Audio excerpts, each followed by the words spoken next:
Today on CityCast Denver, it's time for the Friday News Roundup, and I've got a couple of great guests with me to dig into the biggest stories of the week, from the brewing scandal over the $170 million in taxpayer money being spent without oversight to the surprisingly controversial plans to reshape Civic Center Park, and of course, our wins and fails of the week. Today is Friday, December 6th. I'm Bree Davies, and here's what Denver's talking about.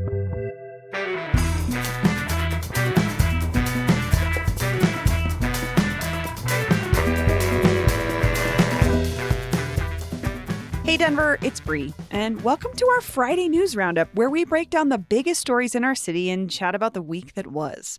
But first, before we dive in, I have to tell you something super important. Today is the final day of our year-end membership campaign. And yes, it's also the last chance you have to snag our exclusive CityCast Denver tote bag. I know you want one, so go to membership.citycast.fm and snag yours now. Hey y'all, it's producer Olivia Jewelove. We've been talking about this damn tote bag all week, and let me tell you, it's not just any tote. It is the perfect way to show off your love for local news and your city. But more importantly, your membership is what makes CityCast Denver possible. But even more importantly, it has a zipper. It has a zipper. Truthfully, that made me really excited. It's a selling point. I love it. So here's the deal, though. Local journalism like what we do right here at CityCast Denver does not happen without support from listeners like you. And in a time where you might feel like checking out on national news, just know that we're here to connect you with what's happening in your city and your neighborhood in ways that nobody else can. And taking action starts at home, and you can do some good in your community by investing in CityCast Denver so that we can continue sharing the local stories and perspectives that help you live your daily life. So if you've been thinking about joining, today is the day to do it. For as little as $8 a month or $80 a year, you'll not only support local journalism, but you'll also get that exclusive tote bag as a thank you gift. So please, don't wait. Head to membership.citycast.fm right now to become a member. Get them while they're hot. They're flying off the shelves. Last day. Thanks. Bye. Bye.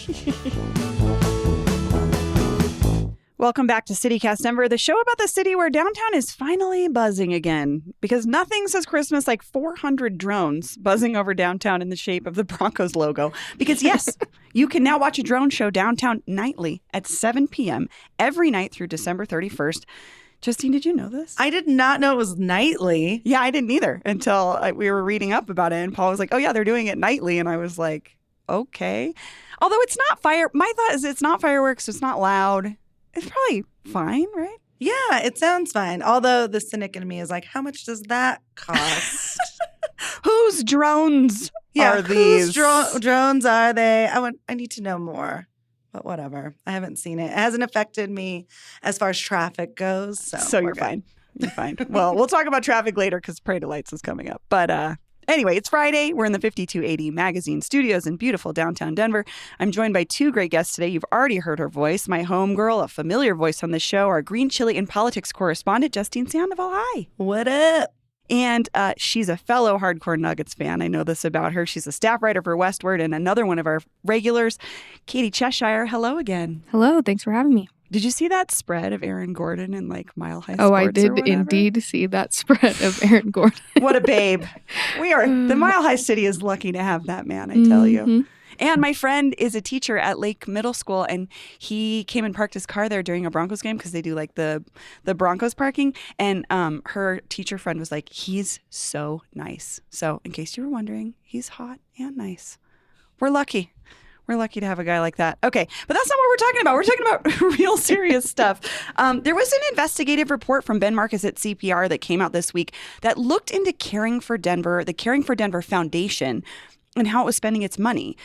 So just for a little bit of background, in 2018, Caring for Denver came out of this small tax increase, about 25 cents on every $100 purchase that Denver voters approved. And the promise was to create around $45 million a year to fund mental health and specifically drug treatment-related programs in Denver. And Ben's reporting found that in the 6 years since the vote, while $170 million of taxpayer money has been dispersed, some of that money has gone to questionable places and maybe hasn't overall been the thing that voters had hoped for. Justine, do you remember the campaign? Do you remember this ballot measure? Yes, I definitely remember this. This article is very interesting to me because I remember all of the process to get all of this passed, and everyone was really behind this idea. It passed by like 70% or something. Yeah, it was really well received by people. But I think after reading how the program Caring for Denver kind of works, it kind of opened my eyes that maybe I had a misconception of how this was working. I think a lot of people envision like maybe this 911 type service where people could call and access like the STAR program, Sure. which is one of the things that got some funding from yes, which is a great program. But one of the problems I think that it ran into is like there were a few times when I wanted to utilize the program for someone I saw who needed some help, and they are not open in the evenings, or they're not open. Stars Yes. hours are limited. It's not like 911. Yeah, so I think people had this idea of like more services through this program. And so it was interesting to kind of see how this program break down, how that money was being distributed in this article. Yeah, I thought that was interesting too. And I have to say, what's really interesting to me is I did not have that vision of what they were going to do with that money. And I think this is part of the problem is all of us maybe had different ideas. Yes, exactly. I was thinking like inpatient rehab treatments, or, I have been through a situation where I've helped a family member who was struggling with heroin and I couldn't find anywhere to take this person. And I didn't know what to do. And in my mind, when this campaign was going on, I was like, this will be the solution. But in reality, none of that maybe was outlined as to what actually the money was going to go to. No. And you know what this kind of reminds me of is, yes, I also thought there was going to be more investment programs that were already working, right, especially when it comes to substance abuse and mental health. Those are health issues. And so I thought they were being handled by medical professionals. But this kind of reminds me of maybe a situation like one of those rehab programs where seems a little shady. Yeah, there's a lot of other organizations that were able to come in and say, oh, we'll do horseback riding or whatever these services offer. And that stuff is important with mental health, but it's kind of an after for like maintenance, not so much as like the immediate needs. So the report raised concerns about how this money was being spent and tracked, like we're talking about, particularly organizations getting more money that were supposed to be dealing with the mental health issues but don't actually have mental health clinicians on staff, for instance, or organizations that may have been being run by people who have been previously incarcerated, particularly for violent offenses. And I would say that's what set me off was like, I don't necessarily think because you've been incarcerated, you shouldn't be able to do things out in the world. And maybe you are the best person to handle this kind of issue. But people with violent pasts, it's a little questionable. And the investigation also raised concerns about a lack of transparency from the foundation itself. I want to read this quote from the article. When CPR News asked Caring for Denver for the underlying data on specific organizations, the request was denied. Caring for Denver instead referred CPR News to its annual reports, which don't go into detail about where their numbers came from. Katie, you're an investigative reporter yourself. What do you do in this situation? And this is the kind of response you get. What does that say to you? That was definitely, to me, maybe the most troubling part of the investigation is that this organization, which has millions of dollars of public funding every year, is not willing to be accountable to the public about how they're spending those funds or even who the funds are going to. It seemed like even a base level of accountability was something they were resistant to. And that really made me angry because if you are not doing anything bad, why are you not sharing that? Right. It kind of is a red flag as a reporter when you're like, if you don't want to give me information, then I definitely need to look deeper into where this money's going. Totally. And it said in the story that they had relied on the advice of a lawyer to tell them that they didn't have to share those things. And that also upset me because I'm like, they know that their private lawyer can tell these reporters who probably don't have as much money as they do to screw off, and the reporter might not have like the ability to do some sort of lawsuit or really pursue it or spend hundreds of thousands of dollars to get those records. And I think it's just wielding a tool that they should not have access to. Yeah, and this is where reporters are generally just working on behalf of the public, right? I think I've had this thought myself. What happened with that legislation that we passed and that money? Like, just we've had these various taxes over the last couple of years, and this is just part of how cities work. But then it makes me think, well, okay, what happened with that money? And then you go to look for it, and this is what you find. That's not a good sign. And it's a lot of money. I think that's the other big part. But something else that struck me about how we sort of got here with this in the first place was another quote from the article. The campaign ran no commercials, but relied on telling personal stories through social media, emphasizing that almost everyone is affected by suicide or drug addiction in some way. With no organized opposition, the campaign resonated with voters, and it was approved with 70% of the vote. So, Justine, this kind of campaign approach really relied on community members to sort of sell it through testimonials. And I know this because I was one of those people. I made one of those testimonials for Caring for Denver. And I actually hosted a podcast, my old show, where I talked with Representative Leslie Herod and Lisa Rayville from the Harm Reduction Action Center about what this could be. And I just think about this approach in general is something that campaigns do. What do you think when it comes to that sort of approach for a campaign to sell a ballot measure? Well, I think it worked because this story, or people who struggle with these issues, it's relatable among so many people who know, who either themselves have struggled with that or know somebody very close to them. So it wasn't a hard sell, I think, to the public. What becomes a problem is, when we have these taxpayer-funded programs, we have to hold them to a higher standard because you do have the trust of the community that you're going to use that money for what it was its intended purposes. So, there has to be more scrutiny and more transparency for a lot of these programs because these programs are going to need more funding in the future. And I think that it makes voters reluctant to go back to the ballot box and have just trust that they're going to do the right thing with this money. It made me think about the affordable housing ballot initiative that we did not pass this year. And it was sort of maybe based on something like this, where there was a big promise and we haven't been able to see the results. Maybe folks were worried. That is a great example because I heard that a lot on the election trail this last go around, that people were just reluctant about giving over money to people that they think might be developers who have done shady things in the past that we when went it comes through. to affordable housing. Exactly, with affordable housing. And this can turn into another situation where people aren't going to trust, providing this money to mental health professionals who could really use this taxpayer money to make some good change. They're going to be reluctant to do that again, I think, if we don't have that type of transparency. So based on the article, it really sounds like this whole Caring for Denver project, in part, was really led by Representative Leslie Herod, former mayoral candidate, current state representative. And after the reporter Ben Marcus showed her the results of his investigation, she said, quote, "If I've overstated that Caring for Denver could solve all of Denver's mental health problems, then I overstated that. I don't believe I did." Katie, what do you do with a statement like that as a reporter? Well, first of all, you put it in the story and you hope that your readers are smart enough to figure out what that means. And I think that was very successfully done.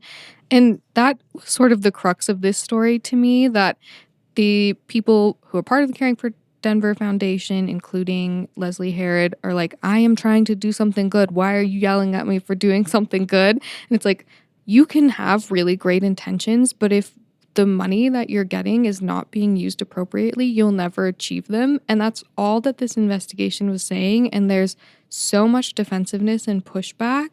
And I sort of think it's hard. Like, we all struggle to be like, oh, I messed up, I should do better.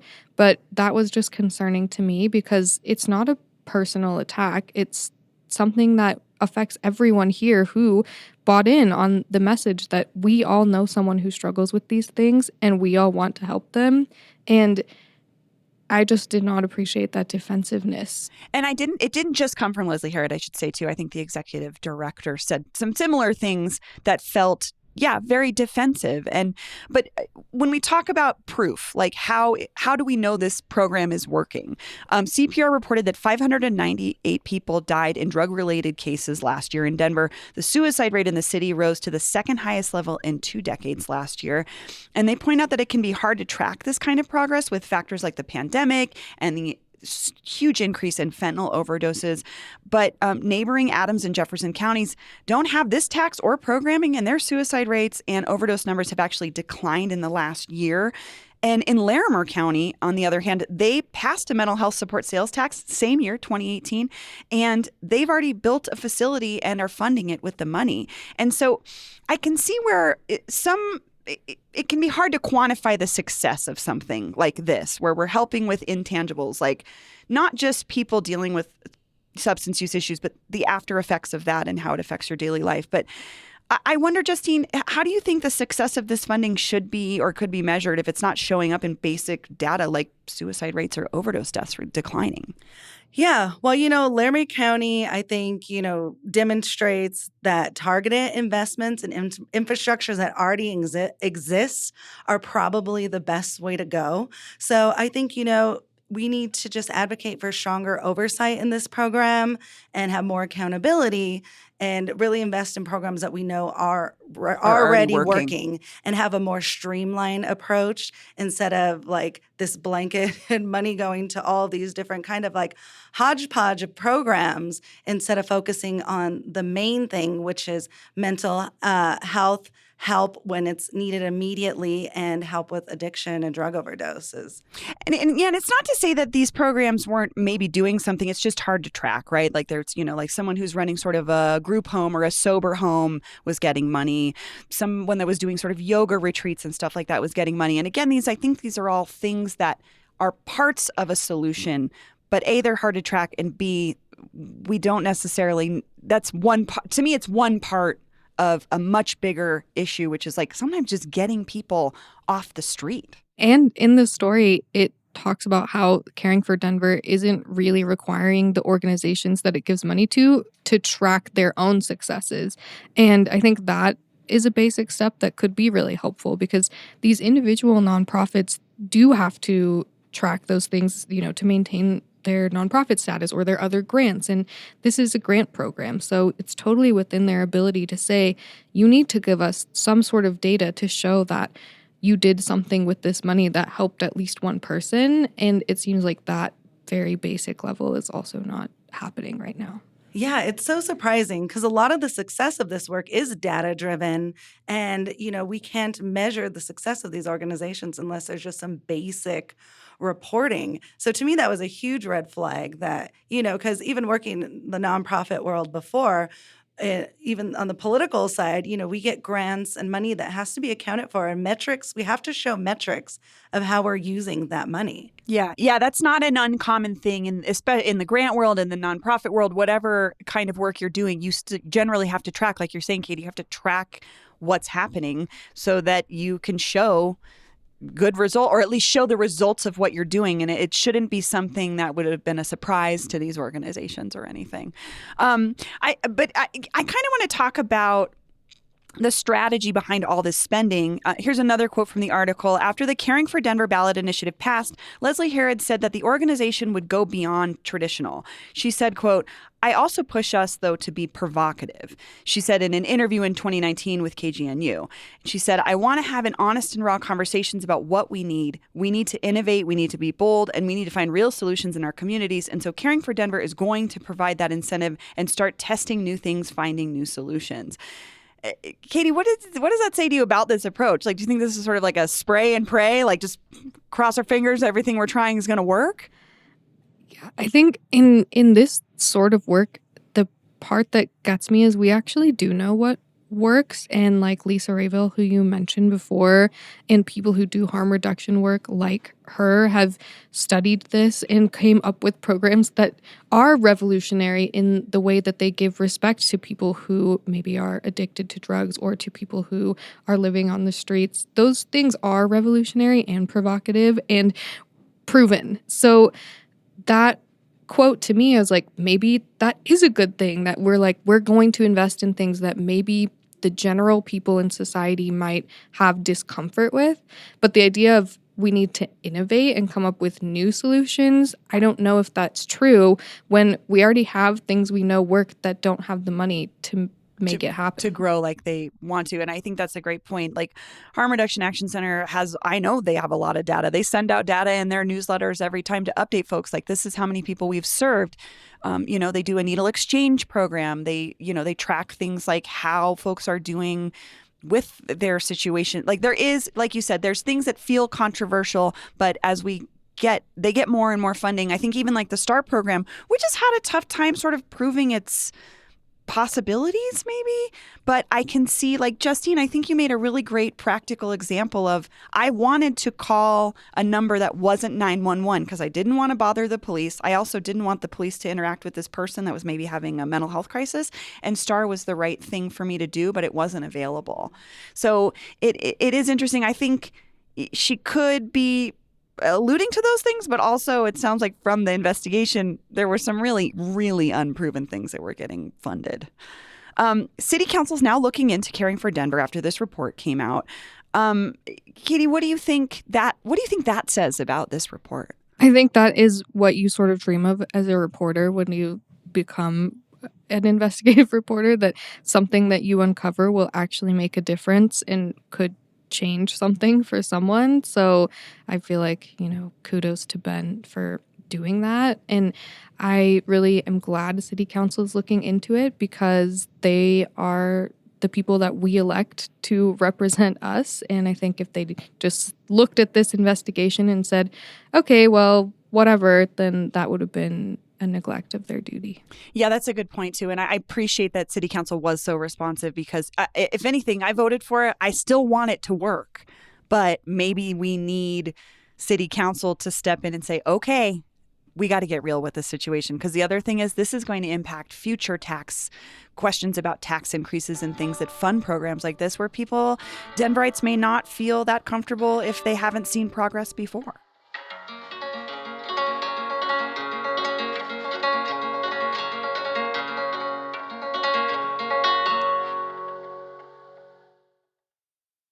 Okay, let's move on to our next topic, which is something that you wrote about, Katie. So a couple weeks ago, Governor Polis proposed building a pedestrian bridge in Civic Center Park. And now the city's big plan to redevelop the park is seemingly maybe even more controversial than it seemed at that point. Katie, you reported on this. Can you explain what is currently going on with Civic Center? Yes, I can. Basically, the city of Denver has been trying to come up with a plan to revitalize Civic Center for about 5 years now. I mean, longer than that. If you go back through history, there's always been this discussion of what do we do with Civic Center and how do we activate Civic Center? But this particular plan began about 5 years ago.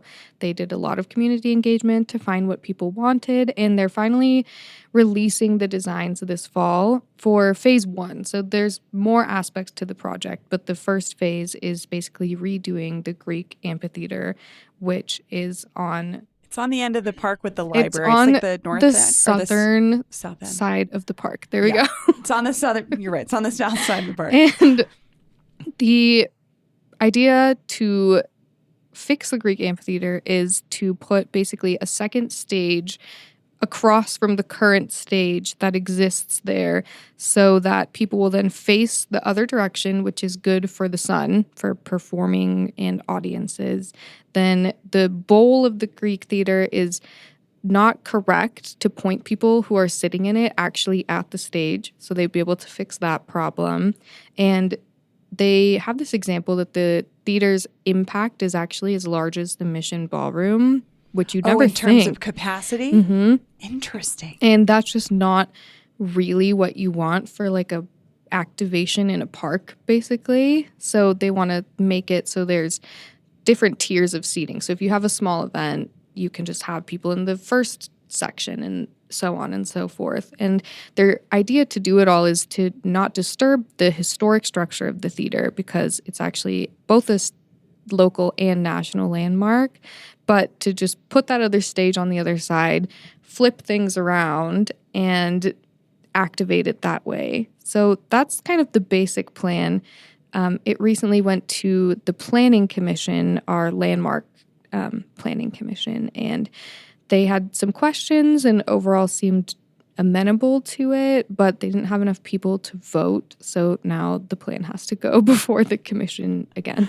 And I know there were some folks in favor and a handful that were not. So it's about reorienting the stage, but also sort of adding this big over that we'll share a link to the rendering. It would change. It would drastically change how it looked. But I do think it's posed some interesting questions, which is like, how do we make it more accessible? That's one of the things, is they want to make it more accessible, removing some stairs and such, but also making it more amenable to things like concerts.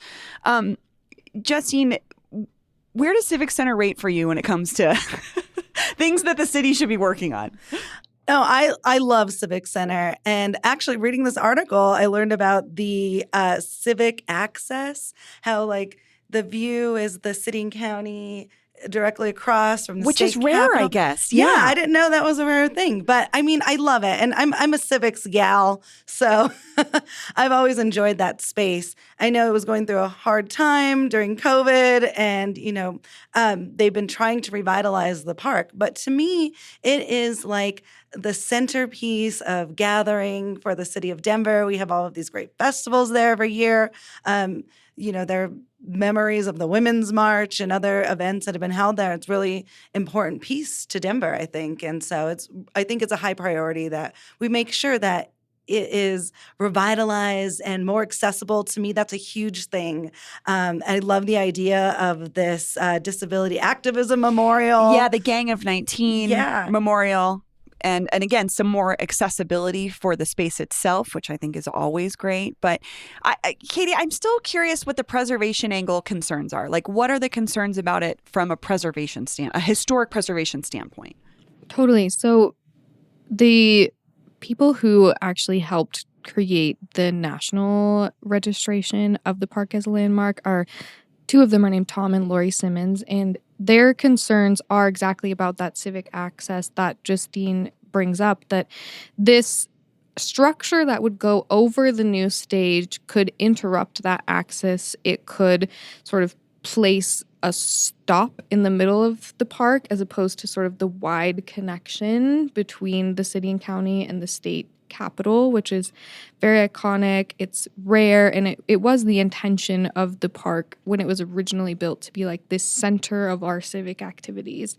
And those concerns were really reflected in public comments as well. People had written in and said, I remember when I went to 420 Fest or Pride, and the entire park is completely filled with people, and would the structure impede that? Or can we still have our championship team celebrations? And there was a woman who commented at the Landmark Preservation Commission meeting, and she said, she was a former commissioner, and she was like, Civic Center is not like the other parks. It is not a neighborhood treasure. It's like a city and state treasure. And does this serve that goal? And technically, from an architectural standpoint, there is a concern that the neoclassical design of the theater itself won't be honored by the addition.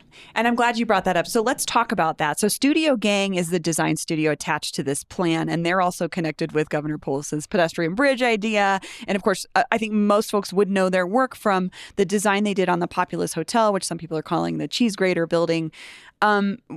Let's talk maybe just more about both of your thoughts on what their vision could do to change how it feels, the built environment feels in Civic Center.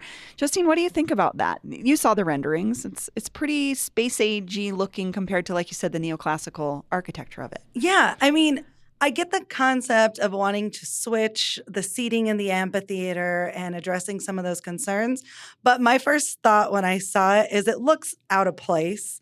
And I think it is like the part of the Civic Center is the historical factor too, because we see this as this, it's over 100 years old. Yeah, like gathering place. And so it's kind of like, I like the newer buildings. I like the architecture around it, but it feels like it shouldn't be in that space. It just doesn't fit very well when I see it visually. Katie, did they have any arguments for it, that massive change when it comes to the visual changes this could bring?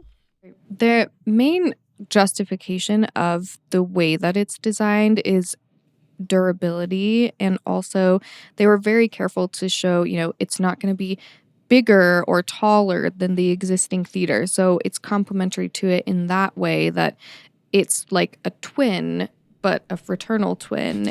So I think that's they can't really, you could build a mimic of what was there before, but that's still not historic. And so that was definitely something that got brought up at the Landmark Commission meeting, is how do we make this complementary to historic, but not trying to pretend that we are historic? And that is the tension. Yeah, and I think that's that's a tension in general when we talk about augmenting a historic structure. I think the example I always think about is the Kuba Kuba addition. So the Kuba Kuba building's like a late 1800s house. And then their addition on the backside of it is in the shape of a home, but it is completely modern. And to me, that works there because the scale of it worked really nicely. This is such a different project, though, because it's not just about the scale of it. It's about the grand nature of what this thing represents. And are we just like sticking a modern lid on top of something that's architecturally significant? But Katie, you're making a great point. Like, there isn't necessarily a way to do it. It's hard. Maybe it comes down to taste. I don't know. How do you two feel about augmenting historic structures? I kind of almost see the point of the designer that if you try and create the exact same thing but different, it's never really going to be that. So I almost see the idea to do something totally different and make sure that it doesn't impede the view of what is historic. But I just struggle with it still at the same time, even as I can see the point. I think it is a really difficult task, though. Yes. And I think they're really trying to figure out the best thing that can be done. And I mean, I'm not an architect. I don't know anything about any of that But you know how you stuff. respond to buildings. You know what I Right. mean? And I think that's what I would be thinking about as a designer is how folks are going to respond to this. Justine, how do you feel about it? Yeah, I think I've seen a lot of the changes in the city and, balancing historic preservation with our modern needs is one of the most difficult things So as tough. we grow as a city. And Civic Center is this representation of our past, where we're going in the future. And, these changes have to come and there has to be some compromise, but it is really difficult. It's not an easy task, but I think we can do it. Just a lot of insight, input from the community. I think that there can be a solution reached. I mean, right next door, I think is another great example of the original 1950, I think it's like a Burnham and Hoyt design for the library. And then in the 90s, we got the Michael Graves edition, which I think at the time may have been controversial, but to me now it fits the space. Now that I think back, I remember when those buildings went up and it was a lot of controversy. And now they just work. I and love you just that we love have them both. Yeah. Yeah. I'm I glad love they're that there now. They're still there. Right, in 30 years from now, if they did build this design, would we be sitting in a room and being like, at the time, we thought we hated it, but then now when I look at it, it just feels right. I mean, you can't know. Yeah, you can. And and then we're basing things on feelings and nostalgia and relationships to space and all these different things. So it'll be interesting to see what the city decides. I think we're going to see some big changes in Civic Center in the next decade or so. We're going to take a quick break, and when we come back, our wins and fails of the week. Okay, and we're back. It's wins and fails of the week, Rocky Mountain highs and lows, things that were awesome, things that sucked. Let's start with fails so we can end on a good note with wins. Justine, what's your fail this week? Okay, my fail this week is the closure of biker gyms on Larimer Street and their exit from Coors Field. Yeah. Yeah, so, biker gyms has been a staple of Denver for a long time now. They used to have a He was our carnival. connection to Anthony Bourdain. Oh my God. Yes. Anthony Bourdain shouted him out. They've been around for a long time now and people love biker gyms.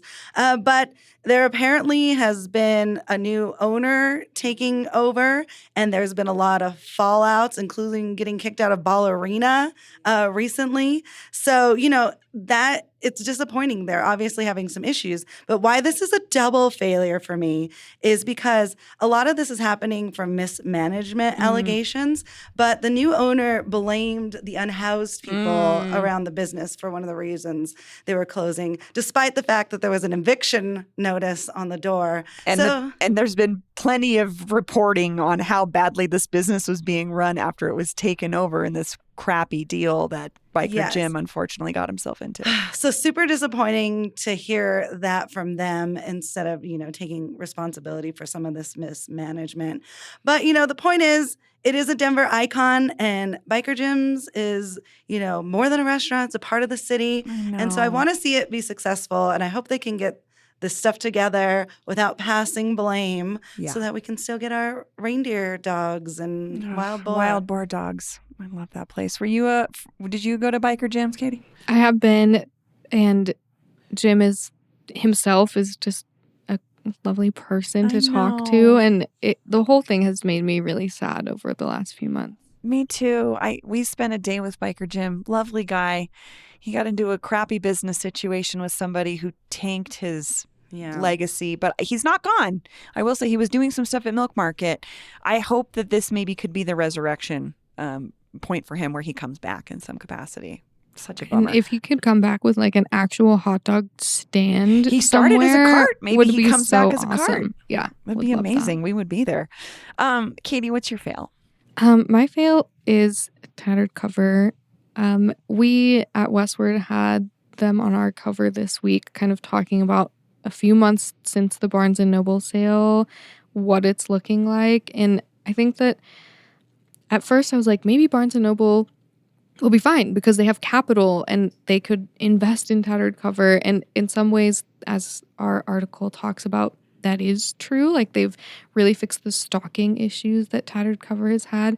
But they also let go about, it seems like, 20 staff members. Oh, wow. And they tried to make them sign non-disparagement agreements for 2 weeks of pay, which is really low if you're going to try to make someone sign that. And you're Barnes & Noble.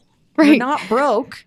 Yeah, so that made me really sad. And I think it's sort of similar to Biker Gyms. It's how do we preserve the things that we love about Denver and the businesses we love as times change. And I think on one hand, Barnes & Noble has kept tattered cover open, but on the other hand, is it... At what cost? Right, and is it really the tattered cover that we all wanted to stay open if it is owned by a big company like that? And some of the reporting that my coworker Jason did on that subject really put me more on the no column than the yes column. Yeah. Have you been back in there, Justine, in the last couple months? No, I feel like the dream is over, kind of. It's so depressing. It's been such a hard fall from grace, I think. Not that things weren't complicated before, but it's just, I don't know. It's been a slow death kind of to me, but we'll see what happens. We'll share a link to that story from Jason Heller as well. Okay, my fail is King Soopers is checking receipts. I don't know if this is happening at your King Soopers. I was at the King Soopers in Bear Valley, and they stopped me at the door, checked my receipt, and looked in 2 of my bags. And I was like, what are you going to find? Like, it's not like I made one big item purchase. I've spent $200 on dozens of things. And I don't know, this is kind of just getting into this illusion of safety thing. And like, I understand that maybe that stealing is happening, theft is going up. I would look at why folks are stealing from the grocery store, because to me, that's a bigger indication of a bigger problem of why people need to steal. And it's generally out of desperation. It's not to say people don't steal for other reasons, but I think if desperation is that moment, we need to be figuring out something else. And it kind of reminds me of the housing crisis. And we're like, oh my God, how did we get here? And it's like, we know how we got here. We made things really expensive, and we know that groceries are really expensive. So I just don't love having to deal with an armed guard at my grocery store. I don't know how you guys feel about it, but I go to the King Soopers in Cap Hill all the time, and what's interesting to me is I have never been asked to show my receipt, but I have seen other people be asked to show their receipts, and that sort of concerns me. Like when you go to Costco, it's just everyone. Everybody shows their receipt and on the way I up. think a picking and choosing policy, not that I want to have to show my receipt, like I'm always like, yes, they didn't pull me, but a picking and choosing policy leaves you open to Feels a little profile-y. So I don't like that part of it either. Justine, are you a King Soopers gal? Yes, but I'm a picker-upper. So you have to deal with that anymore. No, I try to avoid going in. But I did go in the other day and did get my receipt checked. And it was, which King Soopers was it? It was over in Quebec. But yeah, so they're doing it everywhere. Yeah. So I think it's a policy, store-wide policy thing. But I'm like all or nothing. Check everybody or check nobody. Yeah, I agree. Okay, well, let's move on to wins. Good things that happened. Things we're excited about. Katie, what's your win? Well, I'm glad that you mentioned that I'm a Nuggets fan at the top of the show because I was going to bring the Nuggets up now, which is I just started reading Mike Singer's book about Nikola Jokic. And Mike used to be a writer for the Denver Post. That's right. And I have not finished it yet, but I'm absolutely loving the first chapters that I've read. It's things that you never would have known about him, or Nicola, not Mike. Just members of his family talking, his best friends. There's great stuff about his love for horses that we all sort of know, but the real details. And I'm really enjoying it. And I just wanted to give that a shout out. What's something that you've read in that really struck you? So basically, the part so far that's been my favorite is his basketball coach and his dad's best friend would all go to this little local bar in Serbia to meet and hang out like all the time and talk about Nicola's career and how to make him a basketball player. And in some ways, like Nicola's resisting it. But the funniest part to me was, I guess, Mike Singer has talked to all the family members. Then he asks Nicola about, and those meetings when they would go talk to your career. And Nicola's like, I mean, they say that, but I think they just wanted to hang out. And I'm like, that's just so They really great. just wanted an excuse to get a beer. Right. And like hang out with your besties, but like male friendship, you can't do that. So They need an excuse. Oh, that sounds like a great book. I love that. I'm just so charmed by that man, Me like too. the rest of the city. Me too. He's like the hero we needed. Totally. And all of it is just like sort of reinforcing that, like some of the things he can be a little stubborn, like he really hated practice and all of that kind of stuff, but it's like part of his ethos. Yeah, and it's part of the story. You know, you want to see how a great gets made, and we're learning about it. That's awesome. Justine, what's your win? My win for this week is Colorado's Engines Off for Food program. It offers grants up to $20,000 to help food truck owners switch from their gas-powered generators to electric generators, which helps, cut emissions, reduce noise, the nasty smell of gas while you're buying food at a food truck that can be off-putting for people. And it improves the overall air quality of the community. So this is a grant program that is funded through the federal highway dollars and distributed through the Colorado Department of Transportation. And so it's regional. So the grants are available through 2027 for residents of Adams, Arapahoe, Boulder, Broomfield, Denver, Douglas, and Jefferson counties. Wow. Yeah, so you can apply online. I really encourage food truck owners to visit enginesoff.org and to learn how to apply and make Colorado greener and cleaner. Oh my God. And we're going to put a link to this in the show notes. This is personally exciting for me because there is a taco truck that parks at the end of my block every day, which good for them. They're awesome. Their Tacos Outpost store is amazing. Their generator was like 16 hours a day, just running so loud. Luckily, my neighbor Alfredo, I think, was finally like, do you guys just want to plug into my house so that it stops doing this? Because he also, it's our neighbor right next to the parking lot, and he has a food truck himself too. And I just noticed that they've like plugged in now and stopped. But this is a great option for trucks that are out, like at a food truck roundup or at Civic Center or something, because you don't realize what it takes for them to operate until you're standing right next to one and you're like, oh my God, this is so loud and like so much pollution. That's awesome. Yeah, go tell them about this. I will. Personally, I'm very excited. Also, they were playing a horror movie during Halloween, projecting it inside of the tent attached to their truck, and it was so loud. And then they were playing like a Mexican Saturday morning variety show the other day, and it was just like, it was so loud. But you know what? This will bring that noise down just a little bit. Exactly. I love it. Well, my win is the Parade of Lights is this weekend, and it celebrates 50 years. What? Yeah, it's so fun. Have you been to the Parade of Lights, Katie? I actually have never been. Oh, you have to go. Justine, I'm sure you have memories of the Parade of Lights. So many memories. The best years were the high school years because North High School Band was always in there. So everyone went down and you got to meet your boo and hold hands during the Parade of Lights. And watch your friends Yeah, and the marching cheer band. on your friends. See some cool floats. There's actually seating too if you want to buy tickets. Otherwise, it's free. It's a parade route throughout downtown Denver. You can stand and watch all the fun parade lights. It's so beautiful and so fun. And but I would also just say plan your driving downtown accordingly. Or if you're going down there, maybe take the bus or do a ride share or carpool because traffic around the Parade of Lights makes everybody insane. So just prepare. just think ahead, especially if you're going downtown for something else. Maybe figure out another way to get there, but yay for the Parade of Lights. Woohoo!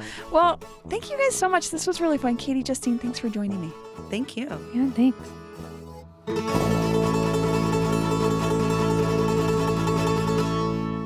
Okay, Denver, that's it for today's news roundup and for our year-end membership campaign. Please don't forget, today is your last chance to support CityCast Denver and get that exclusive tote bag. Just head to membership.citycast.fm and join us today. Thanks. That's all for today here on CityCast Denver. Our producers this week were Paul Caroli, Francisco Kilgore, and Olivia Jewel Love. Peyton Garcia writes our morning newsletter, Hey Denver, and I'm Bree Davies, your host. Our music is by Los Mogachetes with additional mixing by Tyler Lindgren. If you haven't already, subscribe wherever you get your podcasts, follow us on Instagram at CityCast Denver, and tell Aaron Gordon about us next time you see him. You can sign up for our daily newsletter and learn more about us at denver.citycast.fm. See you next week.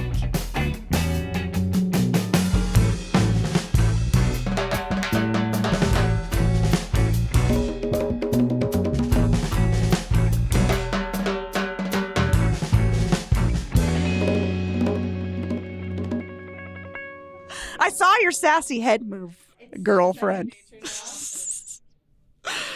Let me try one more time.